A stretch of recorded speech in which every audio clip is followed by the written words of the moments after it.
Well, I have a prejudice, and I'll share it with you. I am a fan of the personal support workers. Now, across the country, they are called by many different names. In British Columbia today, they're called healthcare assistants. In Alberta, I think they're called healthcare assistants. In some provinces, they're healthcare workers. Across the globe, they're probably called healthcare workers. They're also called resident care assistants, or continuing care aides, or continuing care assistants, or home and continuing care workers. Whatever title. I love the old Shakespeare quote, "A rose by any other name still smells as sweet," and a personal support worker by any other title is still amazing. Now, for this particular resource, I've used the term personal support workers because, one, the majority of our users are in fact personal support workers. Number two, I love the word personal. The work we do is personal. The work you do is personal. Number two, I love the word support. You're not there to fix. You're not there to make everything better. You're not there to solve. You're not there to do surgery. You're there to support. I love that word. And the third word, work. It is work. It is huge work that you do. It is amazing work. So personal support worker. That's our term for this book. Please forgive us. For those who go by any other name, could you please know that we esteem you. I esteem you just the same. I also want to share a piece of research that's come out of Lakehead University. Mary Lou Kelly and her team have done some phenomenal research on quality palliative care and long-term care. Some of that is recorded on palliativealliance.ca.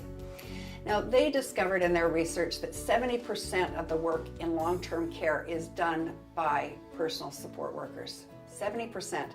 Other people in the long-term care field have suggested that it's more like 90% of the work that is done, the direct care is done by personal support workers. That is amazing. And I think at the home care setting, and I think of the amazing work that's done in caring for people in the home. And probably in some homes, 70, 90, 100% of the direct care may be done by you as personal support workers.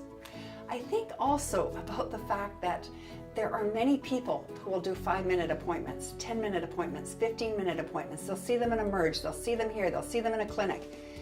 But the personal support worker, you go and you stay. You go places that nobody else wants to go. And some of those places are difficult, some of them are downright ugly, and some of them are incredibly fabulous.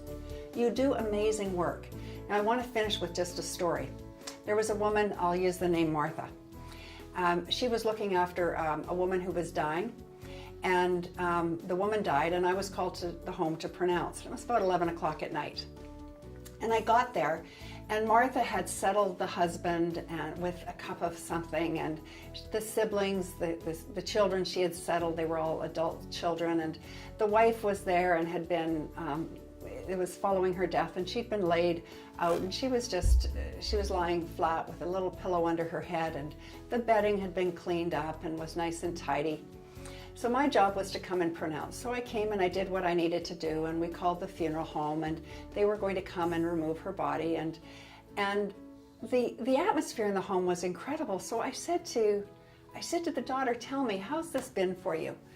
And she said, "Everybody's been good. The people at the cancer agency, they were great, and the doc's been great, and the doctor's been great, and the home care nurses have been fantastic." She says, "But Martha is what made it all happen. Martha listened to us. She listened to us talk. When we asked her questions, specific questions, she would answer them. She didn't give us advice, but sometimes if we asked her for information or something, she'd share something, or she'd tell us where we'd get the information. When we were worried about something, she'd say, 'No, you don't need to worry about that.' So Mom's breathing became irregular, and we said, 'Do we need to call the nurse?' And Martha said, 'No, this is a normal part of the dying. We can call her if you want, but this is normal.' And then a while later, Mom's breathing became congested, and Martha said, 'We need to call the nurse.' So we called the nurse. Martha just coached us through the entire thing. She was here to help us through the entire thing. She knew the road. We didn't know the road, but she knew the road, and she was comfortable with it.